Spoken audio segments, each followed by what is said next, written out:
जनता करती है, हम लोग स्वीकार करते हैं। ऐसा नहीं है कि हम लोग ईवीएम पे रोने लगे। हमारी सीट आती है तो हम प्रणाम करते हैं जनता को, अगर पे काम करती है। हमारी पार्टी सभी धर्म हमारे साथ हैं। आप देख रहे होंगे बासित अली जी अभी राष्ट्रीय अध्यक्ष बने हैं हमारे उत्तर प्रदेश से, मौर्य जी हमारे राष्ट्रीय अध्यक्ष बने हैं ओबीसी समाज से। ऐसे सभी लोगों को राष्ट्रीय मंत्री भी बने हैं हमारे मुस्लिम समाज से। सभी लोगों को लगभग 100 लोगों की टीम है कार्यकर्ताओं। ब्राह्मण वोट बैंक कितना महत्वपूर्ण रहने वाला है? देखो, हमारे भारतीय जनता पार्टी के लिए सभी समाज का वोट महत्वपूर्ण है। हम लोग किसी एक जाति विशेष की पार्टी नहीं है, न सपा बसपा कांग्रेस। लेकिन इसका जो भी ब्राह्मण है भाजपा के साथ है। वो परिभाषाएं बदलते रहे अपनी, लेकिन ब्राह्मण भाजपा के साथ। बसपा ने आज सतीश चंद्र मिश्रा को एक बड़ा दायित्व दिया है। ने मोदी जी के सुख से परेशान है। मुसलमानों ने भी बड़ा अच्छा फैसला लिया है कि 20% मुसलमान न दरी बिछाएगा, न 7% या तो राज करेगा। लड़ाई होगी बराबरी हिस्सेदारी की। नमस्कार, मैं शुभम पांडे। अभी मैं मौजूद हूं भाजपा कार्यालय पर। 2027 विधानसभा चुनाव सामने है और ब्राह्मण वोट बैंक एक अहम सवाल है कि ब्राह्मण 2027 के विधानसभा चुनाव में किसके साथ जा रहे हैं, क्योंकि बीते दिनों समाजवादी पार्टी ने एक ब्राह्मण सम्मेलन किया, जिससे कयास ये लगाए जा रहे हैं कि क्या ब्राह्मण समाजवादी पार्टी के साथ जाएंगे या फिर आज बसपा ने एक ब्राह्मण चेहरा सतीश चंद्र मिश्रा को एक बड़ा दायित्व दिया है। उसी सिलसिले में मौजूद हूँ भाजपा कार्यालय पर। आज मैं भाजपा के नेताओं से, कार्यकर्ताओं से जानने की कोशिश करूंगा कि 2027 में ब्राह्मण किसके साथ जा रहे हैं। हमारे साथ कुछ हमारे साथी मौजूद हैं। भैया, क्या नाम है? मेरा अखिलेश। 2027 विधानसभा की तैयारी कैसी चल रही है? तैयारी बहुत अच्छी चल रही है और फिर से 27 में भाजपा की विजय होगी। हैट्रिक लगाएगी? बिल्कुल बिल्कुल। और ये 27 में जो ये सपा और पीडीए इनका नारा है, पीडीए सीडीए जो भी है, परिभाषाएं बदलते रहते हैं। 27 में सबको दिख जाएगा इनको। ब्राह्मण वोट बैंक कितना अहम रहने वाला है? ब्राह्मण सब भाजपा के साथ ही है। वो कितना भी पीडीए को पंडित से परिभाषित कर दें, ब्राह्मण से कर दें, कुछ भी करें, लेकिन इसका जो भी ब्राह्मण है भाजपा के साथ है। वो परिभाषाएं बदलते रहे अपनी, लेकिन ब्राह्मण भाजपा के साथ। बसपा ने आज सतीश चंद्र मिश्रा को एक बड़ा दायित्व दिया है। सतीश चंद्र मिश्रा जी तो पहले से थे और वो पुराने लोग हैं, अभी भी उसी में रहेंगे, लेकिन कोई दायित्व देने से बड़ा ऊंचा नीचा मतलब नहीं उसका। ब्राह्मणों को दायित्व कोई मतलब नहीं है। ब्राह्मण भाजपा के साथ था, है और रहेगा। 27 में योगी जी फिर हैट्रिक लगाने वाले हैं। हाँ, योगी जी फिर से मुख्यमंत्री बनेंगे और भविष्य में प्रधानमंत्री बनेंगे। प्रधानमंत्री भी बनेंगे योगी जी? हाँ, और क्या। प्रधानमंत्री तो स्वाभाविक मोदी जी का, ये योगी जी का बनना है। और योगी जी की देश की जनता की मांग है कि योगी जी का जैसा प्रधानमंत्री होना चाहिए। और योगी जी का उत्तर प्रदेश नहीं, पूरा देश परिवार है। रहा सवाल समाजवादी पार्टी का और अखिलेश यादव का और राहुल गांधी का, तो इन लोगों ने विरासत में गद्दी पाई है। बुद्धि मुद्दा संस्कार बेहीन है। इनके पास न कोई मुद्दा है, न कोई संस्कार है और न कोई बुद्धि है। रहा सवाल, ये अपने दुख से नहीं परेशान है, मोदी जी के सुख से परेशान है। मुसलमानों ने भी बड़ा अच्छा फैसला लिया है कि 20% मुसलमान न दरी बिछाएगा, न 7% या तो राज करेगा। लड़ाई होगी बराबरी हिस्सेदारी की। हमारी ही टोपी धरते हैं सपा और कांग्रेस वाले, और हमारे साथ फ़ोटो खिंचाते और हमारी ही गर्दन काटते और कहते हैं भाजपा तुम्हारी दुश्मन है। केवल भाजपा का भय दिखाकर समाजवादी कांग्रेस के लोग फ़ायदा उठाना चाहते हैं। और भारतीय जनता पार्टी ने कुंवर बासित अली जी को जिलाध्यक्ष थे, जिलाध्यक्ष से प्रदेश अध्यक्ष, प्रदेश अध्यक्ष से अल्पसंख्यक मोर्चे का राष्ट्रीय अध्यक्ष बनाया है और तारिक मंसूर साहब को मेन पार्टी में राष्ट्रीय उपाध्यक्ष बनाया। अगर अटल बिहारी वाजपेयी जी ने विदेश की रास्ता न खुलवाई होती तो मुसलमान का इससे गई गुजरी हालत होती। जेपी अब्दुल कलाम को, ऐसे व्यक्ति को अटल बिहारी वाजपेयी जी ने राष्ट्रपति बनाया। मोदी सरकार ने, योगी सरकार ने 14 में फरमान जारी किया कि मुसलमानों के हाथ में एक हाथ में लैपटॉप हो, एक हाथ में कुरान हो, एक हाथ में दीनी तालीम हो, एक हाथ में दुनियावी तालीम हो, एक हाथ में कलम हो, एक हाथ में कापी हो। और समाजवादी कांग्रेस ने केवल मुसलमानों को पत्थरबाज बना के दरी बिछवाने का काम किया है। अगर पढ़ी लिखी 20% समाज मुसलमान होती तो आज अपना सवाल उनसे पूछती कि हमारी हिस्सेदारी चाहिए। हिस्सेदारी तो देना नहीं है। हम तो कहते इमरान मसूद, अगर वो कांग्रेसी बहुत बड़े मुसलमानों के हितैषी हैं इमरान मसूद को मुख्यमंत्री या प्रदेश अध्यक्ष उत्तर प्रदेश का घोषित कर दें और हम कहते समाजवादी बहुत बड़ी कर मुसलमानों की हितैषी है, तो नाहिद हसन को मुख्यमंत्री या मतलब जो है राष्ट्रीय अध्यक्ष समाजवादी पार्टी घोषित कर दे, तो मुसलमान को हिस्सेदारी नहीं इनको लोगों को देना है। केवल भाजपा का भय दिखाकर इनको जो है समाजवादी और कांग्रेसियों को लूटना है। और मुसलमानों ने भी तय कर दिया है कि आने वाला समय मुसलमान जाएगा तो भारतीय जनता पार्टी में जाएगा, न वरना असरुद्दीन ओवैसी के साथ या इंडियन मुस्लिम लीग पार्टी में जाएगा। सपा के साथ नहीं जाएगा। सपा के साथ कतई नहीं जाएगा। आप देख लीजिए मुख्तार अंसारी व अतीक अहमद पर माफिया की मोहर अखिलेश यादव जी ने 2017 में लगाई कि हम माफियाओं को टिकट नहीं देंगे। इसमें योगी सरकार और भारतीय जनता पार्टी का कोई दोष नहीं। आज आजम खां की जो दुर्दशा हो रही है वो इसकी जिम्मेदार समाजवादी पार्टी है।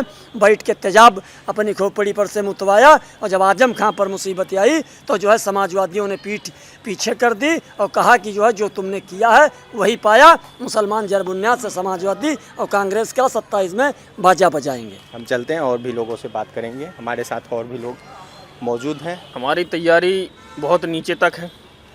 पन्ना प्रमुख, पन्ना सदस्य, बूथ अध्यक्ष, इसके बाद मंडल पदाधिकारी और हमारे एक बूथ पे लगभग 100 लोगों की टीम है कार्यकर्ताओं की। ब्राह्मण वोट बैंक कितना महत्वपूर्ण रहने वाला है? देखो, हमारे भारतीय जनता पार्टी के लिए सभी समाज का वोट महत्वपूर्ण है। हम लोग किसी एक जाति विशेष की पार्टी नहीं है। न सपा बसपा कांग्रेस के घर का परिवार का राष्ट्रीय अध्यक्ष बने। उनका नाती अगर पैदा हुआ है तो उसने वो सोच ले कि हम राष्ट्रीय अध्यक्ष बनेंगे भविष्य में। भारतीय जनता पार्टी में बूथ अध्यक्ष भी राष्ट्रीय अध्यक्ष बन सकता है। तो ये कोई एक जाति या विशेष की कोई पार्टी नहीं है। क्योंकि बीते दिनों सपा ने ब्राह्मण सम्मेलन किया, जी, बसपा ने सतीश चंद्र मिश्रा को बड़ा सम्मेलनों से कुछ नहीं होता है। यहाँ भारतीय जनता पार्टी देश के लिए काम करती है, भारत माता के लिए काम करती है, धर्म के लिए काम करती है। हम किसी धर्म का विरोध नहीं करते, लेकिन ये किसी जाति की, फिर आपसे एक बार कह रहे हैं, किसी जाति की पार्टी नहीं है। अखिलेश यादव को आपने देखा होगा, वो बार बार पीडीए का कोई अर्थ बताते हैं, कहीं कोई अर्थ बताते हैं। आप लोग खुद समझदार हैं। तो ऐसे कोई सम्मेलन करने से कुछ थोड़ी होता है। इस बार फिर भारतीय जनता पार्टी पूर्व बहुमत से 100 सीटें और ज़्यादा लाएगी। क्या तैयारी चली भैया 27 में? बढ़िया भाई सब तैयारी चल रही है। जैसे आपने अभी बोला कि ब्राह्मणों का क्या है, तो हमारी भारतीय जनता पार्टी ना कोई परिवारवाद पे काम करती है, ना कोई धर्मवाद पे काम करती है, ना जातिवाद पे काम करती है। हमारी पार्टी केवल एक बात पे काम करती है, वो राष्ट्रवाद पे काम करती है। हमारी पार्टी सभी धर्म हमारे साथ हैं। आप देख रहे होंगे बासित अली जी अभी राष्ट्रीय अध्यक्ष बने हैं हमारे उत्तर प्रदेश से, मौर्य जी हमारे राष्ट्रीय अध्यक्ष बने हैं ओबीसी समाज से। ऐसे सभी लोगों को राष्ट्रीय मंत्री भी बने हैं हमारे मुस्लिम समाज से।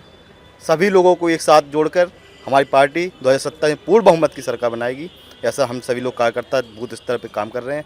आप देखिए, जो दलित समाज के लिए रविदास जी महापुरुष हैं, उनके लिए यात्राएं चल रही हैं गांव-गांव। आप स्वयं समझिए, कोई ऐसा वो नहीं है। पीडीए जो चला रहे हैं, कोई ऐसा पीडीए का समय समय पर नारा बदलता रहता है। वो तो आप खुद समझदार है ना। उनको लगता है कि ये हमारा वोट खिसक रहा है तो उसी का नाम ले देते हैं, निकाल देते हैं।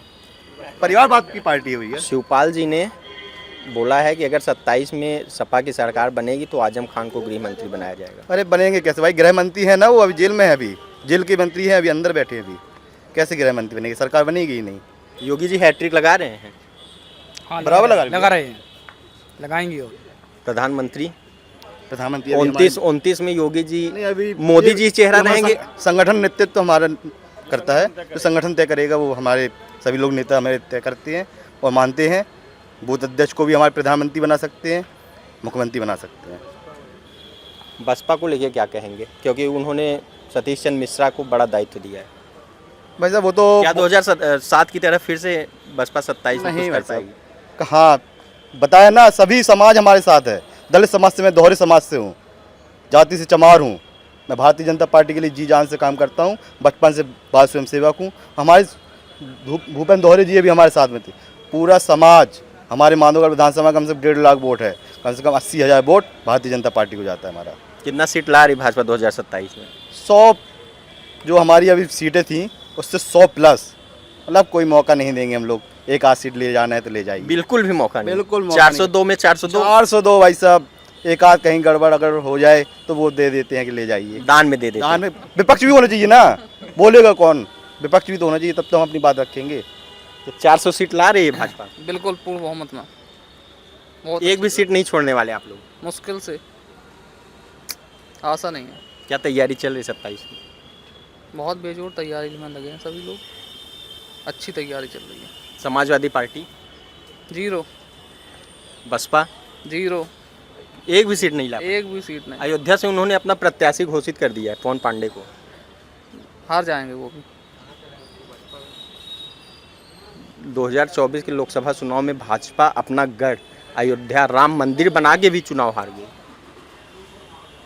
वो तो ऐसा एक सिस्टम से होता है। क्या कहेंगे? जनमत है, जो जनता करती है हम लोग स्वीकार करते हैं। ऐसा नहीं है कि हम लोग ईवीएम पे रोने लगे। हमारी सीट आती है तो हम प्रणाम करते हैं जनता को।